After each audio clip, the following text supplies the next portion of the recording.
So hello everyone and welcome to this episode 3 of the TDW show. I am coming to you from the Boxgrove Priory here just a couple of miles away from where I live, and it's one of the most stunning places that we have around here. But I've come here for a very special reason. I know that we have lots of you watching us from the States, and in and around this priory, actually in the graveyard, there is a World War II pilot that came from Chicago that died here during the Second World War. He's got a tremendous story, and I understand that Hollywood are actually going to be making a movie about his life, and he's buried here in the priory. So I'll put some footage up for you to have a look at that. And he does have a Wikipedia page, so go check him out. So I just want to say thank you to everybody who has sent in your love and your thoughts about what we're doing here at TDW. You seem to really like this format, although some of you have said that you would prefer it to be a little bit shorter. So what we have done is we've listened to that feedback, and what we've done is we've taken out a couple of the segments that we were doing. So software and interviews been taken out. We're going to put our interviews onto our podcasts like we did in the past, and we'll do software things separately. So we will put stuff up onto YouTube that way. So thank you for the feedback, and please keep that coming. So for the first part of the TDW show this month, I want to talk a little bit about a worrying trend that we're obviously seeing due to the nature of the market right now. And we are seeing that lots of staff in the aerospace sector are being furloughed or made redundant or laid off. And, you know, we are now in a situation that we haven't been in the aerospace sector for a very, very long time. And the estimates are that we are going to take a very long time to get over this. So I thought about this, and then I thought, well, why don't I do a tutorial on the 5 main things that I think you should be learning to bolster your CV, to help you go and develop your skill set, to make you more attractive to an employer. So please enjoy this first segment. So welcome to my 5 things that you could be learning whilst we are in this very uncertain period of furloughing and redundancies and those kind of things. A couple of you have been in touch asking me specifically about what the kind of things are that you should be learning about, and how you can develop your CV and your portfolio of skills and offerings to employers. So I've brought you out today on a cycle ride from Chichester, which is about 8 miles that way. I've come up the old disused railway line that used to go up to Midhurst, and we've now got to the old blocked off tunnel here at Westdean. Lots of stuff on the internet if you want to learn more about this. I do understand that they're going to be opening this up at some point, so we can cycle all the way through up towards Midhurst. But I want to talk about the 5 things that I think you could be learning or should be learning or developing your skills for the next opportunity, or if the worst case happens, that you may end up having to go and find another job, or, you know, seek out that next opportunity for yourself.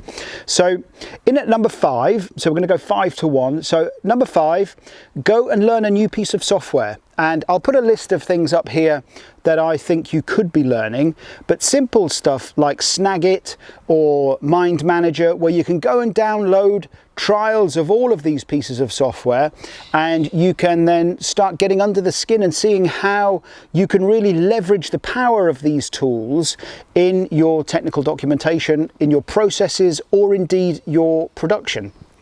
The tool that's done had the most success rate for us on all of our channels, so we put stuff on YouTube and in our app and up on a TDW portal, is that if we're using something like Mind Manager, we have had the most amount of comment and feedback outside of the S1000D specific tutorials, which always gets a tremendous amount of feedback and engagement. But the Mind Manager tool is a tool that's developing a tremendous amount of discussion. Download it, and it's a 30-day trial, and go and have a play with it. I get nothing at all from you downloading or playing with any of these tools. Have a look at more complex tools. like something like Adobe Captivate, where you can create some engaging learning content to support your technical documentation. And we use Captivate, and we can create HTML5 or SCORM-based training material that we can then give to a customer that they can load into their own learning management system, or we can integrate into our own learning management system. And these tools are brilliant pieces of engaging content can be created by you to actually support your technical information even further. Have a look at some XML editors. The one that I use, as you should all know right now, is XML Spy, but there are other tools out there. Go and have a look at those, download them, have a play with them, see what's going on under the skin. Don't get frightened by them. Set yourself a task, and I'll talk about that when I get to number 2. Another tool that I'm trying to learn, and for me right now it's a brand new skill set, is I'm trying to learn Corel Draw. Not because I think I can be a technical illustrator. I understand that there's specialist skills and those kind of things. I'm just trying to get it to do specific little things for me. So how can I manipulate hotspot information and then bring it over into an interactive manual? So have a look at some of those tools and have a play with them. At number 4, go and have a look at what other industries are doing. So have a look at things like DITA and how DITA is working and why DITA is becoming more and more popular in the non-aerospace, defense and space sectors. Go and download something like Adobe FrameMaker, and they've got I think it's a 15-day, 14-day trial, but it gives you enough time to start creating some DITA content and publishing some DITA content. Or go a stage further, download the whole technical communication suite and play with something called Adobe RoboHelp. Now, Adobe RoboHelp for many is an aging tool, and it's getting a little bit creaky around the edges. So we're actually starting to investigate now something called Madcap Flare, which has a far more modern interface, but also has the ability to add features to our content that we can't quite do in RoboHelp. So, but they are both very good tools. Go and download them, have a play with them, see if you can get DITA doing something. At number 3, learn something technical. And by this, I mean, go and learn something like CSS, cascading style sheets. Go and learn a little bit more about XSL, XSLT, transformation languages. There's loads on YouTube. There's loads on the w3c.org website. You don't need to pay to join any of these training platforms to learn this stuff. You can go and find, I'm following a 10-hour tutorial right now on YouTube, which is teaching me how to develop Android apps. So I am, and that's completely free. I'm not having to pay anybody for that. Now, there are alternatives out there. You can go and sign up to lynda.com or anything like that, and you can learn some of these programming languages. Now, what this will do is that, let me give you some background to that.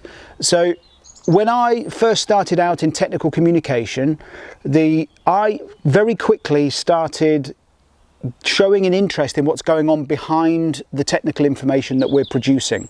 So I started looking at XML, the schemas, well, back then it was DTDs, but then schemas and what's going on behind the data. That on my CV set me apart from everybody else.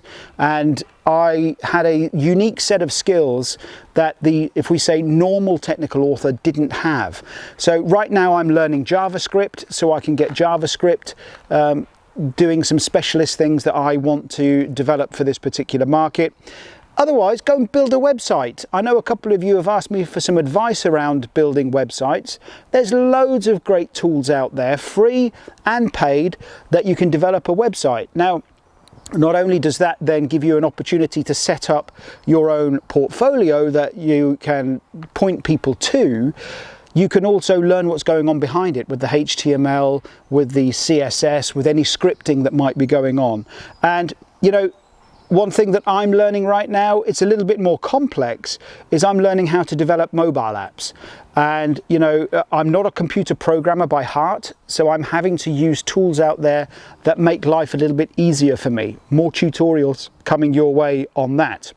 So that's something that I would be doing right now, is developing some more of my technical capability if you don't already have that. Really understand what's going on behind the data, beyond what's written on the page or displayed on the screen. So there you go. I hope you enjoyed that. Now, I know that I've only shown you 3 of the items that I would be focusing on right now.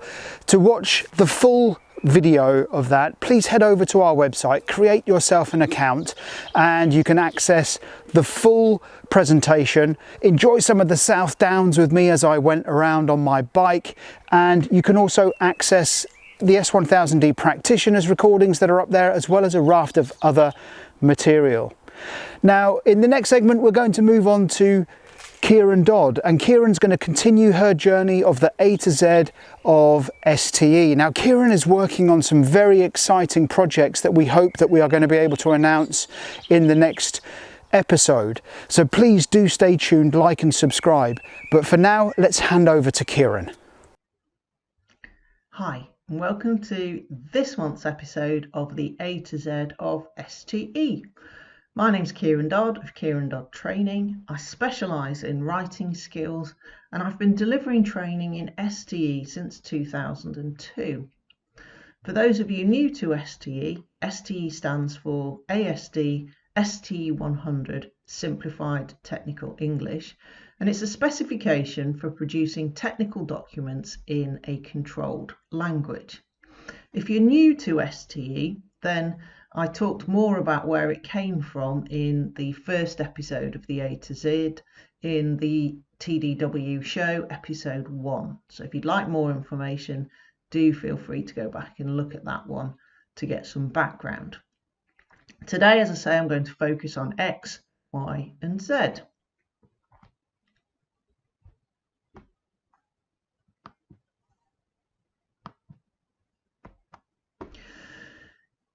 I've chosen XML for my X today because XML is an enabler, just like STE.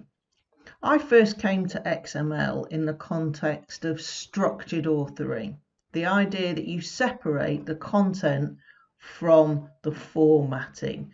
So rather than using something like Word, where the formatting and the content are produced at the same time and are intermeshed, XML separates out the content from the formatting.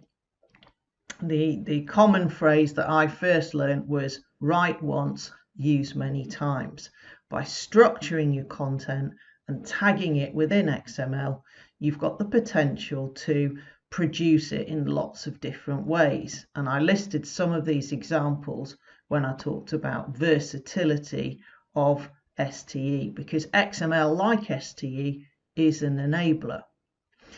So just as XML puts structure into your content by using topics, STE is an enabler because it puts structure into the content that you put into your topics.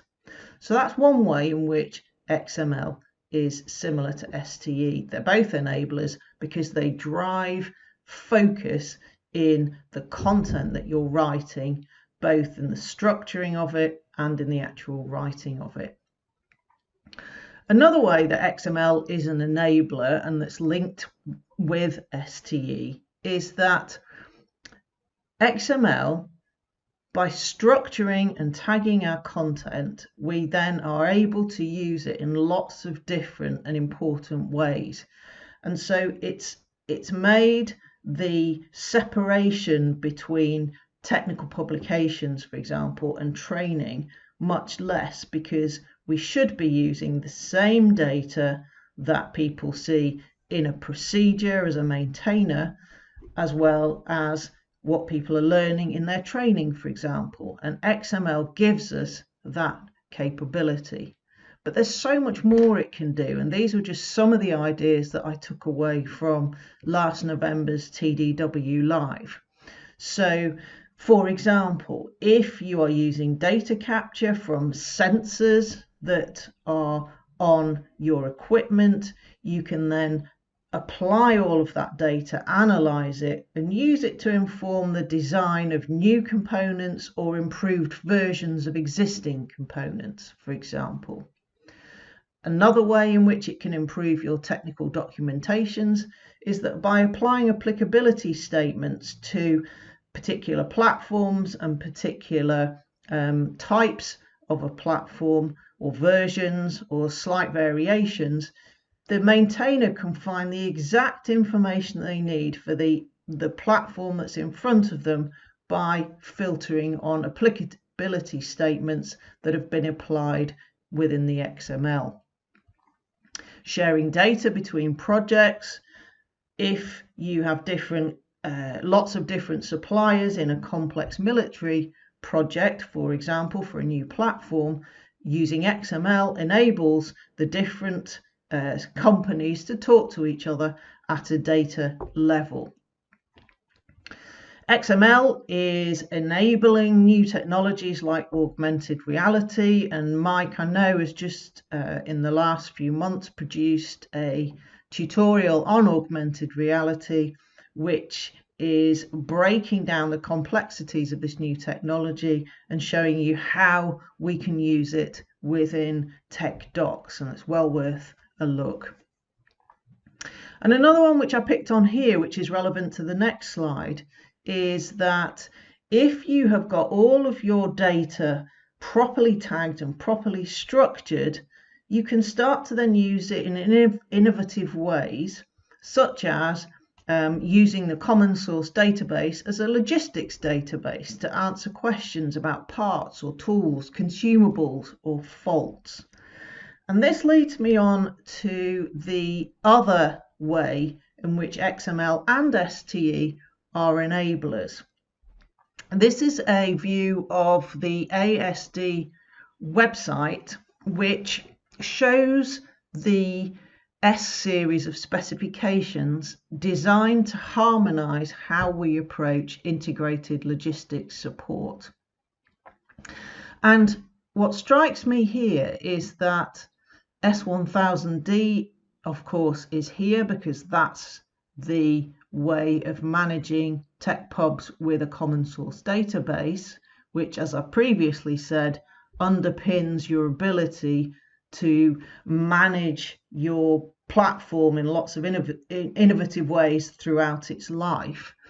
But notice also that STE is here because the idea is that STE is the common language that underpins all of these specifications. So in many ways, both from a data point of view and from the content point of view, XML and STE are seen as enablers that underpin these other important processes. Moving on to why. I've chosen why, you, because these are all of the words really that are approved in the dictionary that begin with Y, but mainly because you is not a word that we expect to see in technical documentation. That's because traditionally, when you do scientific or report or tech writing, you're told we don't use words like I or you, and we write in what we call the passive voice, which I explained in the last episode of the A to Z. So this is an example here of the passive. The nuts should be tightened, yet loose enough to remove by hand. We're focusing on the what needs to be done, but we've no idea who is doing it. The problem with a lot of this passive writing is that it can become quite complex to read and understand, and potentially it's ambiguous because we don't know who's doing what to whom. So the two ways that STE gets around this is by one, requiring the use of the command form in procedural text, And what this means is that when you use the command form, you start with the action, which is tighten, but you need to imagine that the word you is there because you are telling someone you tighten the nuts, you loosen the nuts. But we don't put the you because we don't need to, because it's a command. We know that we are telling somebody to do something as you are in a procedure. So for that reason, we use the command form. It's in the active, but we just don't write the you in front of it. But this becomes a little bit more problematic when you are writing warnings and cautions, because if you look at this example here, it's a warning because the solvent obviously is going to harm your eyes. The command would be flush them immediately with water, or flush your eyes immediately with water. But the question would be, do I do this all the time? No, it's only if you get the solvent in your eyes. So here we need to be active in the way that we write, so we use the word you. So in this condition, if you, the reader, get solvent in your eyes, flush your eyes immediately or flush them immediately. So that's why you is needed in STE, so that you can write in the active voice. And as I say, it tends to come up more in warnings and cautions or safety instructions. I've also included this page because it's the only entry in the dictionary of approved words that begins with Z. And here, if you remember from last time we did this text, if a word is entered into the dictionary of approved terms with lowercase, it means that you can't use it. So here it's telling me I can't use 0 as an action, meaning to set the meter back to 0. What I can do, because it's in capitals, is to use 0 as a TN, that stands for technical name. And again, if you want more on this, it's in the last episode. Technical names work where in rule 1.5 in the specification, there are 19 categories that look like this, into which you can put your technical name. So 0 is one of the examples in category 9, numbers, units of measurement and time. So, and I must stress that these are all examples. That's not a definitive list. They're examples of the sorts of words that you might include in this category as a technical name.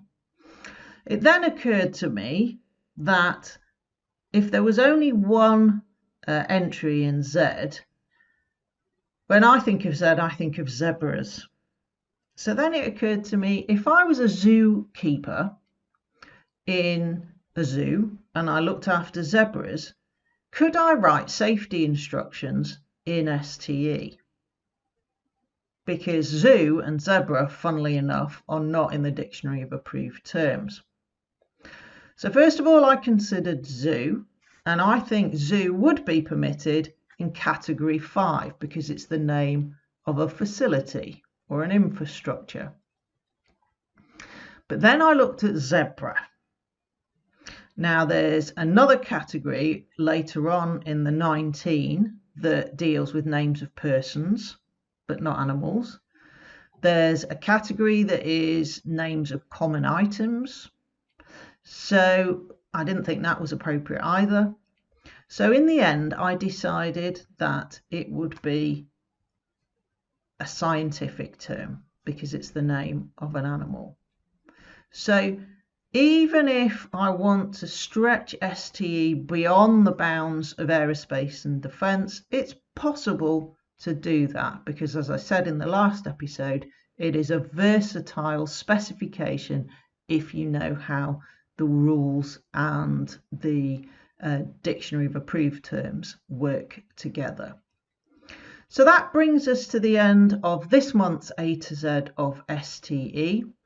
If you have any questions for me on STE, look me up on LinkedIn or send them to Mike at TDW.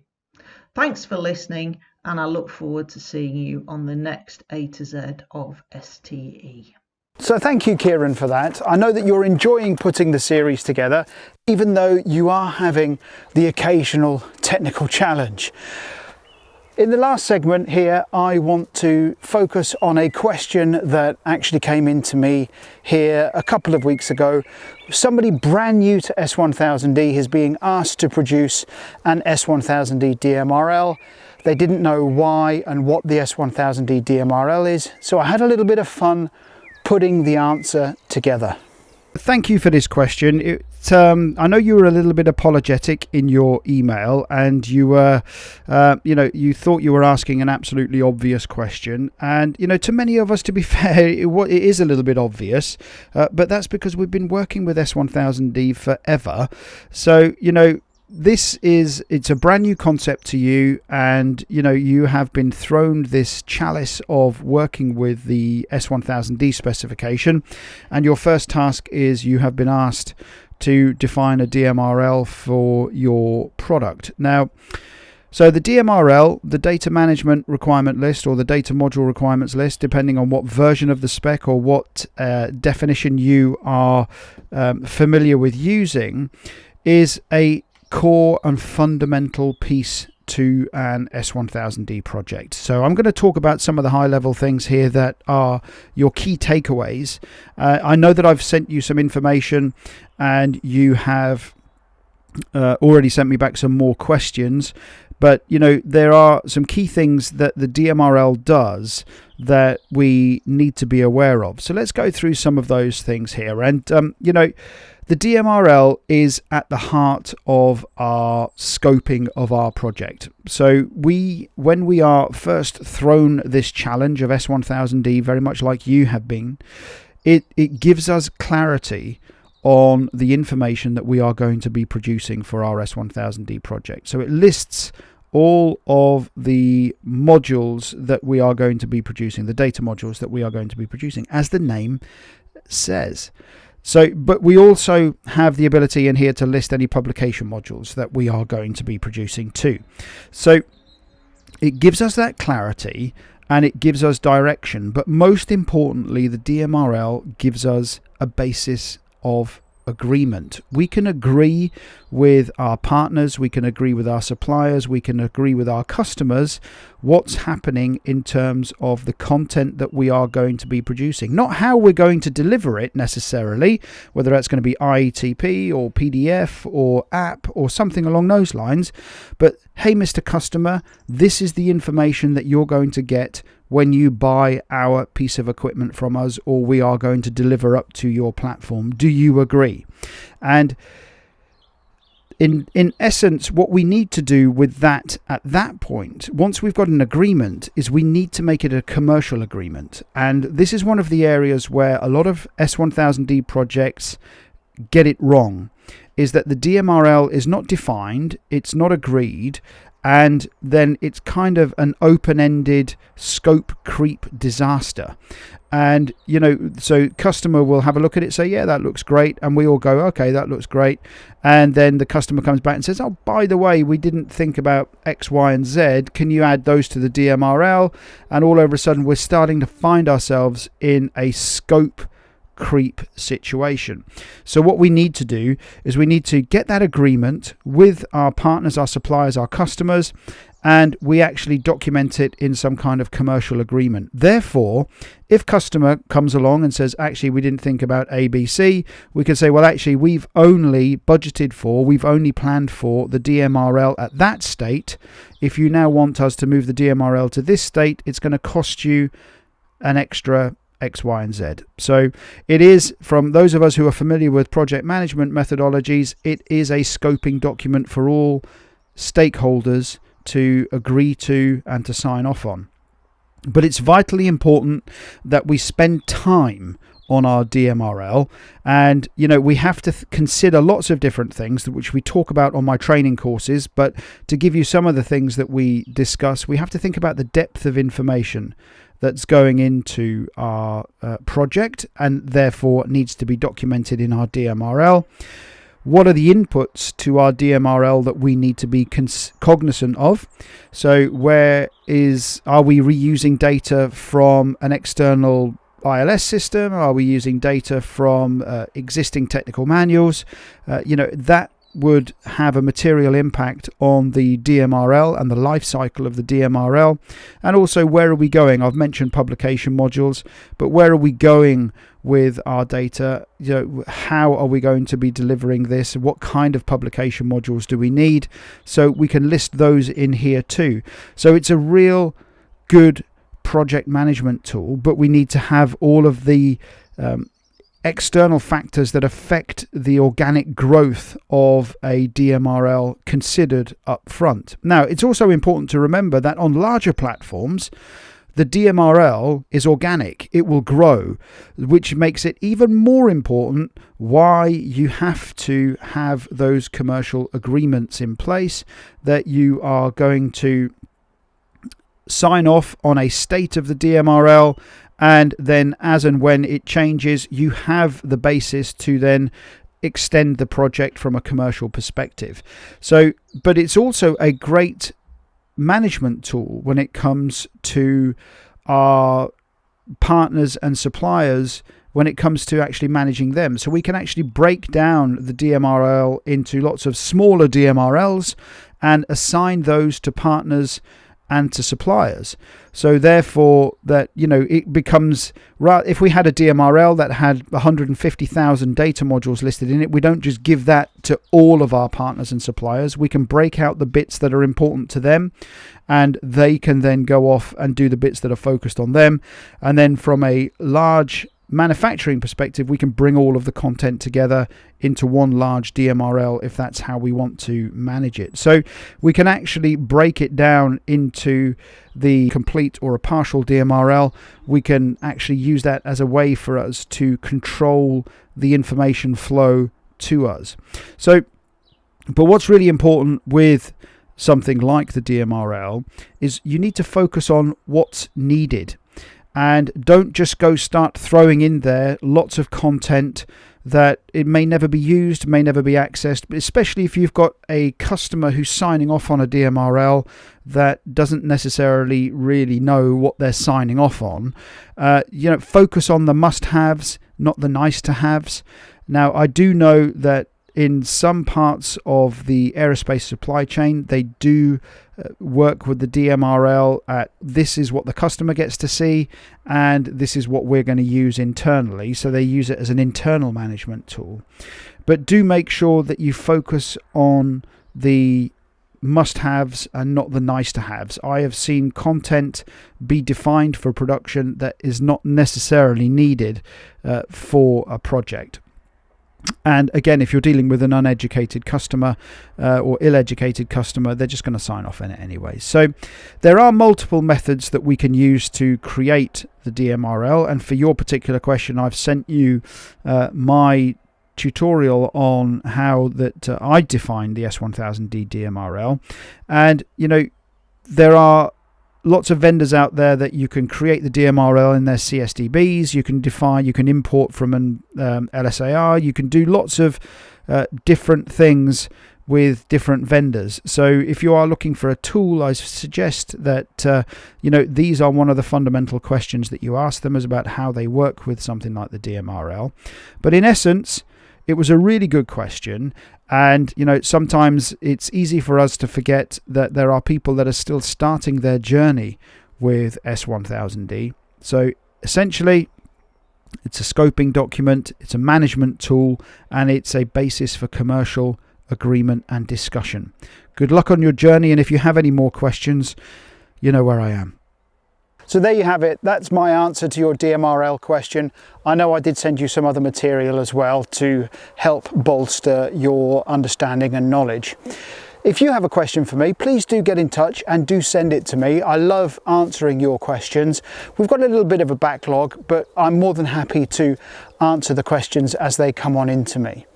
I hope that you found this episode interesting, and for those of you who said you wanted it a little bit shorter, I hope that this is probably the right length for us to be able to be getting on with. Now, We are working on a tremendous amount of things here at TDW. Our vendor members have already been told what's going on. We are still supporting clients and we are still providing training and online consultancy. So there's still lots of stuff going on here at TDW. I hope wherever you are in the world, you are safe and well, and I hope that you are not so badly affected by the coronavirus pandemic around the world. I know that lots of you are in panic mode right now about your jobs. I will do everything I can to help you bolster your CVs and your skill sets. That's why we've made lots of free content available over on our website. We've just recently announced the online version of the augmented reality, introduction to augmented reality and technical publications, completely free of charge. I talk you through how you can create an app, the tools that I use, the software that I use, and the process that I go through. So please do go and watch that. All you have to do is create an account on our website. So from this beautiful Boxgrove Priory, I wish you the very best of health. And at the end of this, I'll put some B-roll up of the Priory for those of you who are interested. Otherwise, I'll see you in the next episode.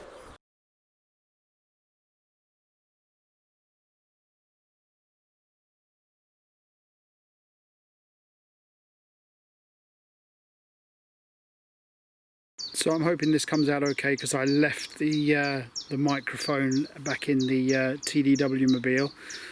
But in this small corner of the cemetery is a part of the United States. So this is for my US viewers.